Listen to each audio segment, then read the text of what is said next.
Well, this is I'm going to try to do this in one instead of two. I'll see. But this is week 3, and I posted some videos. I have some 3 really good ones. I put them in the announcements rather than going at them in the bottom of the module. So you have to go back through and kind of look for them. The elementary, middle school, high school differentiation. Really good videos. Not necessarily always ESL at all. But they talk about differentiation here. I do want to put a bit of a caution on these 2 chapters. One deals with, the big one, it deals with differentiation. In some cultures, differentiating is a bad thing, and because it is understood or believed that you are giving different assignments to different students, and this and if it's a very collective society, it's a measure of culture. Everybody should be doing the same thing, and if they're not, then it's could be embarrassing to the person who gets a different assignment, but it's also unfair.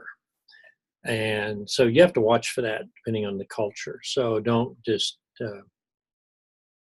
I've talked to people, students from Japan, and they said that giving differentiated assignment was obvious would be unacceptable. So that's something to put in your hat. Now, for these 2 chapters, and it's sadly we're already close to the end of the semester, I'm going to drop that last essay. I had you down for 2 essays. I'm going to do the 1 essay, and then I'm going to do the phone calls, in which I've already done with several of you. Phone calls or Skype, but my other class, I'm actually doing some interviews for information. But I'm just going to have the 1 essay that you're sending in this week. So, and you're working on your resource book, and you're working on your final, I call wild card. Yes, wild card. And so you really got a lot to do. So I'm not going to, I am going to have a discussion this week, a little more open. So chapter 5 and chapter 6 deal with the learning strategies. I also posted 2 videos. One is the ESL Vision or ELL Vision. And I just wanted you to kind of look at that lightly, thinking about teaching strategies. Now, chapter 5 talks a lot about, it's still within a sheltered context for the most part, but they get very specific about different ways to teach, say, cognates, words that look like words, maybe false cognates.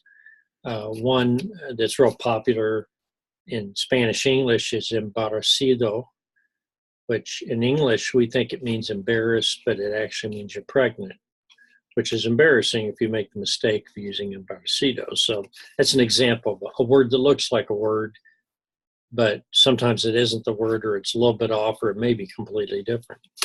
Those are a lot of fun, by the way, exploring those. Okay, issues in reading, writing, somewhat in listening and speaking. I noticed one thing that struck when I read this was error correction. And since I mentioned it, I'm going to talk about it right now. The question is, how do you correct errors? Do you correct them immediately on the spot? The question really is, if you correct an error to the point that it interrupts the person from being able to make any progress in their message, it's too much. You may correct afterwards. One of the nice ways is you simply make a little, you answer back to what they just said with the correction, and then the student picks up on that, hopefully. If you say he the most big guy, and then you say, oh, he's the biggest, see. So I wouldn't try to get too specific and do scenarios about that particular example. But the one I find is most interesting is correcting writing errors.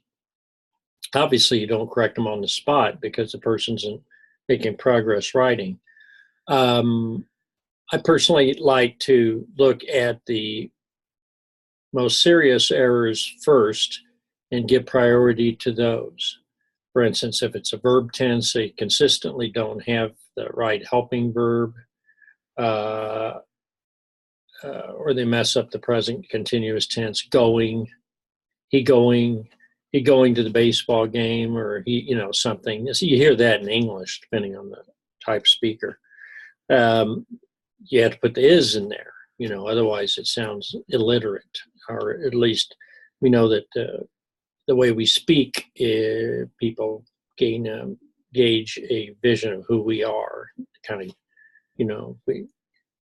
so so error correction. I'm convinced that writing a bunch of red marks on a paper and turning it back in for rewrite is very unhealthy. I like writing, depending on the level of the students, or if you have different levels of students, I like the idea of having in comfort in a community in a class, which is why you really need good comfort in a community in the class, so people aren't insulted when they're corrected, is having writing circles or tables where people look over each other's papers, and you try to get a variety of skills in there. You differentiate it that way. You don't differentiate the assignment. I'll talk about differentiation later in this tape or the next one. But I like the idea of having students work with students in their own error correction, assuming that's that you have the knowledge base there to make those corrections. Because it makes communication authentic, and therefore the writing of a paper that goes to the teacher and goes back to the student for correction is pretty artificial. I think writing is a combination of reading, writing, speaking, and listening. So I like all those skills to take part in the correction and in the cycle of writing. When people are pre-writing, when people are kind of come up with ideas, they talk with each other. The one thing I find when people take the praxis test, some of you have to pass, probably all know this, you have to pass a praxis test in Nebraska in order to be a teacher, and you have to take that before you get into most of your content methods courses. And I have students that struggle with it. ESL, not ESL, doesn't matter. That aloneness when you're sitting with a blank sheet of paper and you're having to read something during the test period within half an hour and then write a 3-paragraph mini essay. Very scary. People panic. The reading takes time. If they're a slow reader, if they're a slow writer, they don't produce enough language, and therefore they don't pass. So you try to make that process of writing as concrete as it can be, and that's why I like the listening and the speaking and practice with other people, and so that people are comfortable and they know that when they begin to think about, I'm going to describe my favorite vacation, or I'm going to do comparison contrast of Nebraska and Iowa, if I'm going to do those things, how do I proceed? What is my protocol here? And that's where the teaching strategies take place. What are the similarities? What are the differences? What do you think about with these states? Agriculture. I always used to joke that roads in Iowa are terrible. They're all curvy, and they seem to, every hill never gets cut down. They just go around it. So maybe that's just my bias against Iowa highways. But never wanted to drive there. So those are some ideas, so in talking about whatever strategy you use, you mentioned in here keeping your acronym simple. Well, basically keeping the steps simple, so you come up with a very quick, maybe 3-step way to prepare your writing, or even if you're going to, well, usually prepare for speeches, but I would say if you're going to reading strategies, what are some reading strategies? You as teachers know more about reading strategies than I do. Okay. Um, how much vocabulary do you pre-teach for a chapter? A lot of textbooks now, they highlight it and make it in dark print if you have textbooks. Um, but you look at literature, for instance. How do you read, maybe not a novel? ESLs could read novels, ELLs. But in general, how do you look at a novel, a short story? What is the setting? I remember those things from high school. What is the setting? What is it? Who's the protagonist, the antagonist? If you're looking at Carson McCullers type story or D.H. Lawrence, short stories. I think Horse Dealer's Daughter, I think that was one of them. I have a master's in lit, so I remember some things. And I love literature. How do you do it? How do you look at the characters and what qualities and what are their motivations, etc.? What do they want? So you got some basic questions. Who are they? What do they want? What do they do in there? Who do they meet, and where is the conflict? What are they upset about? Is it the mayor of Castlebridge? Is that Thomas Hardy story? But anyhow, any of those, you have a structure, and so you build that structure. You try to keep it pretty simple.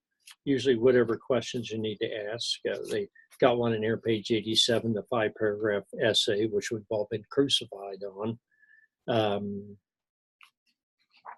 I've learned a lot from being around other cultures, and I've always appreciated the English way of writing, the British system. It's much more sophisticated and interesting, and they used to do tests for what they call their A and O. O is ordinary, and A is, I think, advanced. And if you're getting ready for college, and whatever the British system is, it's all over the world. It was like that in Hong Kong, Australia. But you would take your written tests, and they were written tests, and they weren't multiple choice. Multiple choice was an American thing. We just think multiple choice must be universal. No, they actually had students from other countries that would complain, said, I don't know how to do a multiple choice test. I'd rather write an 8-page essay. And I admire that, because to write a comprehensive 8-page essay is much more difficult than to go through and just try to get the right answer. We watch too many game shows. I think we're into the quick response. Never see a game show with essay writing. Please write a 1-paragraph response to this Jeopardy question. The show would never make it. Would be on all day. I also like in the chapter, it talks about what you need to find out about your student, not just the culture, but academic background. What do they know? One of my favorite examples in strategy is find out what cultural knowledge that is unique to your students in your area, that if you assume that other people have to have this knowledge and you don't make sure they have it ahead of time, they can't do the history lesson. The real common example was Sioux Lookout, the Indian tribe Sioux, Sioux, I think it is. That's a place over by North Platte where the Native Americans would go up on a real pretty high hill, and they could see for a long distance wagon trains and anybody moving along, and it's very strategic. And they mentioned it, and they didn't explain what it was. People say a lookout. What's a lookout? And they look it up. It's not exactly clear. Is it a person looking out, like on a crow's nest on a ship, or is it a place where you can see? And so that was very interesting. And if a student doesn't know that, and you just keep blundering on with it in the Oregon Trail, then you find that there are all kinds of things they don't know. Americans, we have all these things, 9/11. We say 9/11, everybody knows what it is. Okay. But it's not the same as 9/11, which is calling the police or the fire people, emergency. they talk in here about, they talk about it here, the good listening strategies, you know. You think about that, that's important because there's actually I call a protocol or a cultural norm. I had a professor from India, and you may know this, you may not, I don't know. But when they're agreeing with you, they do this in India. They kind of shake their head from side to side instead of goes this way. And first time I had him, and I hadn't observed this in people from India. And so I'm talking to him about my project, and I'm saying, and I'm going to do this, and I'm going to do that. And he's going like this. And I'm thinking, okay, well, I guess his neck's bothered.